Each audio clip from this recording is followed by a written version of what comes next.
Hey, hi, hello. Welcome to Diana Emerson. Today we're listening to the most chilling cases ever A heard. dead pregnant woman was found in the home of a man wanted for killing a gas station clerk. They discovered a deceased female on the floor in an advanced stage of decomposition. 31-year-old Tori Damian Moore, meanwhile, taken into custody and charged with murder for the death of 61-year-old Ayalu Bondimu. On the chilly day of December 8th, 2022, 61-year-old Alayu Wandimu was working in the convenience store of a Shell gas station in Silver Spring, Maryland. Little did he know that a seemingly typical day would take a tragic turn. Wandimu got into an argument with a customer over a bottle of iced tea. At first, Wandimu perceived the conflict as a minor disagreement, not realizing the disaster that lay in store for him. Tragically, the situation escalated to a point where the customer resorted to using a firearm, fatally shooting Wandimu. However, this incident was far from being an open and shut case. The police, through further investigations, eventually arrived at the residence of the perpetrator. But what they discovered inside was beyond their worst expectations. Shockingly, another body was found in a state of advanced decomposition. What motivated the killer to commit such heinous acts? And who was this other person found inside the residence? Hello, and welcome back to M7 Crime Storytime, where we cover solved, unsolved, and twisted cases from around the world. Today, we'll be unraveling the disturbing murder case of Ayalu Wandimu and the woman found in the killer's apartment. But before we delve any further, please take the time to show your support by subscribing to our channel, liking our videos, and clicking on that notification bell to receive the latest videos straight to your inbox. Now, let's dive straight into the case. Silver Spring, Maryland, nestled in southeast Montgomery County, stands as a vibrant urban district that lies in close proximity to the bustling metropolis of Washington, D.C. Over the years, Silver Spring has experienced a renaissance, attracting a diverse tapestry of individuals and fostering a vast array of perspectives. Silver Spring also boasts a thriving downtown area, a robust job market, a multicultural population, and an abundance of exceptional dining establishments. However, it's not without its drawbacks. Residents often contend with lengthy transportation routes and a high cost of living. While it is true that the area experiences a higher rate of property crime, when considering the population as a whole, the incidence of violent crime remains relatively low at just 2.28 per 1,000 residents. However, even in this seemingly tranquil town, a chilling murder has left its mark. Ayalu Wandimu, born on November 2nd, 1961, hailed from the African nation of Ethiopia. While much of Wandimu's personal history remains undisclosed, it is known that he was a devoted husband. In 1997, he got married in Ethiopia, and 5 years later, in 2002, he and his spouse embarked on a new chapter in their lives by moving to the United States. Before we move forward, we'd like to thank our sponsor of today's video, Incogni. In a world where cyber threats loom large, where your personal information is constantly at risk, Wandimu embraced the opportunities that awaited him in America. He secured employment at the Dash Inn convenience store located within the Shell gas station at 11150 New Hampshire Avenue in Silver Spring, Maryland. A deeply religious man, Wandimu devoted much of his time to the Tewaldo Church of the Ethiopian Orthodox. According to Kesis Nehemiah Getu, the priest of the church, Wandimu was characterized by his kind-hearted nature and unwavering spirituality. His faith played a vital role in shaping his character and guiding his actions. Wandimu was 61 years old on December 8th, 2022, and he was planning to quit his job at the convenience store to welcome a new phase in life, where he planned on spending more time with his lovely wife and devote his time to the church. That fateful day was meant to be his final day at work. However, what should have been a day of excitement for the future turned into an unimaginable nightmare for Wandimu, as well as his entire family. On December 8th, 2022, Wandimu found himself engrossed in his usual routine at the Dash Inn convenience store. The day appeared to be like any other, unremarkable and mundane, until the arrival of a man at precisely 2:58 p.m. This customer, appearing to be in his early 30s, picked up a bottle of iced tea from the shelves and walked towards the counter. Unfortunately for Wandimu, this seemingly typical encounter would take a sinister turn. Approaching the cash register, the customer's demeanor shifted as he initiated an argument with Wandimu over the bottle of iced tea. What started as a minor disagreement rapidly escalated into a full-blown confrontation. The atmosphere grew tense, and the customer, in a fit of rage, began grabbing items from the counter, hurling them towards Wandimu. Desperate to defend himself, he reached behind the counter and seized a metal pole and swung it in the man's direction. In an attempt to create distance, the customer instinctively took a step back, his intention seemingly to protect himself from Wandimu's swing. However, what happened next would seal Wandimu's tragic fate. In a shocking twist, the customer swiftly reached into his front vest pocket, revealing a loaded handgun. He aimed the silver weapon at Wandimu, firing a single shot at point-blank range. The bullet struck Wandimu's chest, causing him to collapse. But for the deranged assailant, this act of violence was not enough. He senselessly ascended the counter, closing the distance between himself and Wandimu's wounded body. Unleashing a barrage of gunfire, he fired multiple shots, ensuring that Wandimu was dead. He then got down from the counter, picked up his iced tea, and rushed out of the store, leaving behind Wandimu's blood-soaked body on the ground. At 3:03 p.m. on December 8, 2022, the police received an urgent call reporting the incident at the convenience store.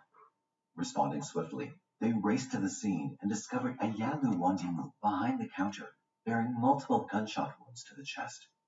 Their immediate priority was to assess his condition and administer life-saving measures. Tragically, it was already too late. Ayalu Wandimu had succumbed to his injuries. The authorities wasted no time launching a thorough investigation into the heinous crime. With the store's CCTV footage as the crucial piece of evidence, investigators thoroughly analyzed the video to piece together the sequence of events. Armed with this newfound understanding, they embarked on the search for the perpetrator. Gathering all available information, including witness testimonies, investigators were able to identify the suspect as 31-year-old Tori Damien Moore. With the evidence in hand, an arrest warrant was swiftly issued on December 9, 2022, charging Moore with first-degree murder and the use of a firearm during a violent crime. The surveillance footage also provided crucial information about Moore's escape route after fleeing the convenience store. As investigators dug deeper, they discovered that Moore was a resident of Silver Spring and lived in the Enclave Apartments, conveniently situated across the street from the Dash-In convenience store where Wandimu was killed. Acting on the obtained information, the SWAT team proceeded to execute a no-knock search warrant at Moore's apartment. With a no-knock search warrant, police do not need to knock before entering a home or place of business and are free to enter forcefully. They arrested Moore, who was at his residence, and a Jimenez-armed semi-automatic handgun was discovered.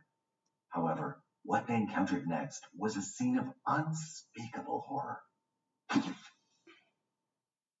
Within the confines of the apartment, the SWAT members discovered the terrifying sight of a decomposing woman's body. The corpse, in an advanced state of decay, had deteriorated to such an extent that identification seemed nearly impossible. The state of the body was nearly mummified. Even the seasoned SWAT team members were shaken by the gruesome sight before them. The deceased woman's body was transferred to the Montgomery County office of the Chief Medical Examiner for a thorough autopsy. During his subsequent police interview, Moore admitted that the deceased woman found in his apartment was his girlfriend, Denise Middleton. Shockingly, he confessed to having killed her after a heated argument. Discovered during the execution of the search warrant was the body of what appears to be a 26-year-old female who was 8 months pregnant. Moore chillingly revealed that Denise was 8 months pregnant at the time of her tragic death. His apathetic confession hinted at a disturbing state of mind, raising questions about his mental stability. Once the murderer was in police custody, the authorities were determined to ensure that both Ayalu Wandimu and Denise Middleton received justice. However, before proceeding, they awaited the crucial autopsy report on Denise's body, which would provide further insights into the circumstances surrounding her untimely demise. Denise Jenna Middleton was born on March 14, 1996. She spent her childhood mostly with her cousin, Tempest Middleton, who considered Denise to be more like her own sister instead of a cousin. According to the Middleton family, Denise was a caring, humorous, and bright person. When we heard how badly decomposed her body was, it was just unbelievable to believe. From a young age, Denise exhibited a keen interest in makeup, hair, and cosmetics. Following her graduation, she pursued her passion by enrolling in a professional hairdressing school in 2021. In 2022, she relocated to Silver Spring, where she began a relationship with Tori Moore. The couple shared an apartment in the Enclave apartment complex, and Denise's life seemed to be flourishing. In the first half of the year, she joyfully discovered that she was expecting a baby boy, filling her heart with immense happiness. Denise, a devoutly religious young woman, had already chosen the name Ezekiel in honor of the archangel for her unborn child. Her future as a mother was brimming with anticipation and hope. However, her life took a devastating turn, transforming her dreams into ashes. Tragically, Denise was murdered by her partner, Tori Moore, resulting in the loss of both her life and the life growing inside her. Just days away from motherhood, fate cruelly intervened, snatching away the precious bond that Denise and her unborn child would have shared. The autopsy report revealed the horrifying details of Denise's murder. Shot 7 times with the same gun used to kill Ayalu Wandimu, she'd been deceased for over a month. The doctors estimated that her life was taken in October of that same year, extinguishing the bright future she'd envisioned for herself and her baby. The devastating loss was magnified by the knowledge that had Denise's life not been tragically cut short, her child would have had a chance of life if born just a few days earlier. Adding to the family's anguish, Denise was also robbed of the dignified funeral she deserved. Instead, her remains had to be cremated, amplifying the grief and pain her loved ones endured. Through interviews with residents of the Enclave apartment and Denise's family, the police gathered crucial information that shed light on Tori Moore's history and the disturbing circumstances surrounding the murder. Tempest Middleton, Denise's cousin, revealed that during their last conversation, Denise had mentioned being in New York, attempting to distance herself from Moore. At the time, the last time we spoke to her, she was in New York. Court documents further revealed that Moore was already wanted for an aggravated assault charge against Denise in Norfolk, Virginia. The violent incident highlighted Moore's propensity for aggression and raised serious concerns about his capacity for harm. Tempest expressed her astonishment at the lack of awareness among the Enclave apartment residents regarding the murder. By them not having a way for people to report and them not following up on reports, we couldn't even have a visual of her body for our funeral. She had to be cremated. So. Despite Denise being shot 7 times, there were no reports of gunshots or disturbances on the day of the crime. The apparent silence and lack of witness accounts perplexed and troubled Tempest, who questioned how such a horrific act could have occurred unnoticed by those living in such close proximity. Detectives investigating the case suspected that Moore had been cohabitating in the apartment with a decomposing body. Remarkably, there were no reports of anyone missing or any signs of trouble within the apartment. Scary because you never know who your neighbors are. I'm speechless. Pray. Furthermore, no complaints had been filed regarding any unusual odors emanating from Moore's residence. However, one of Moore's neighbors, Tony Pineda, revealed a chilling detail about an overwhelming stench that hit him as he stepped out of the elevator. It was like trash or like, I don't know, just a bad smell. Neighbor Tony Pineda describing the unbearable stench that hits you as soon as you step off the elevator. He likened the smell to that of decaying trash. Despite residing in the apartment complex for 2 years, Tony had remained unaware of the presence of a decomposing woman's body just down the hall. Further investigation into Moore's background revealed a criminal record and a prohibition on possessing firearms. This detail reinforced the dangerous nature of his actions and raised questions about how he'd obtained the weapon used in both the murder of Ayalu Wandimu and Denise Middleton. Despite all the questions, with the evidence gathered and the information obtained, the police were determined to ensure that justice was served swiftly for the 2 victims, Ayalu Wandimu and Denise Middleton. Recognizing the urgency of the case, the authorities expedited the legal process, and Tory Moore was scheduled to stand trial on Monday, December 12, 2022. In light of the evidence gathered and the grim nature of the crimes committed by Tory Moore, the police expanded the charges against him. In addition to the charges previously filed in relation to the murder of Ayanda Wandimu, Moore now faced further charges pertaining to the death of Denise Middleton and her unborn child. Additionally, Moore faced a crime of violence against a pregnant person charge, acknowledging the vulnerability of Denise Middleton during her pregnancy and the deliberate act of violence committed against her. The suspect was transported to the Montgomery County Police Headquarters, advised of his Miranda rights, and interviewed. The suspect confessed to going to the store in question, engaging in an altercation with the store clerk, and shooting him. However, when asked about Denise, Moore denied killing her. His earlier confession was inadmissible in court because it was made before he was read his Miranda rights. The affiant asked Moore to recount the circumstances surrounding Denise Middleton's death. According to Moore, he traveled to New York City in order to bring Denise Middleton back to Maryland. When asked to specify the time frame, Moore mentioned that he'd left for New York right after he contacted the Montgomery County Police about a vandalism incident involving his apartment door.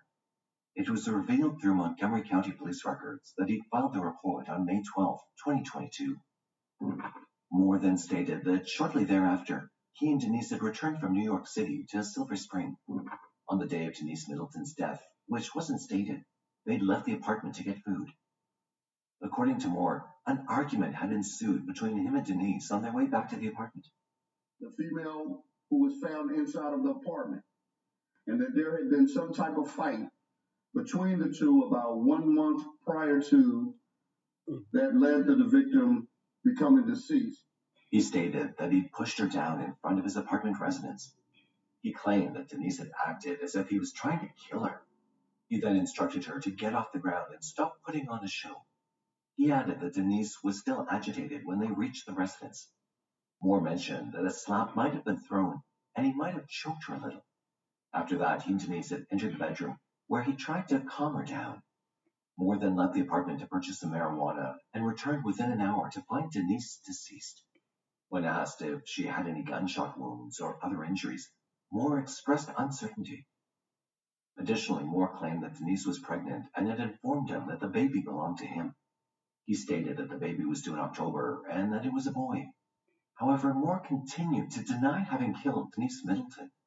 Furthermore, he mentioned that a few days after discovering Denise's body, he traveled to California and stayed there for over a month.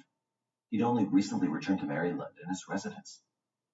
However, despite Moore's accounts and claims, the evidence collected, including witness statements and other proof, made it highly unlikely for Moore to be released from the accusations. The police and prosecution had substantial evidence against him, strengthening the case for his involvement in both murders.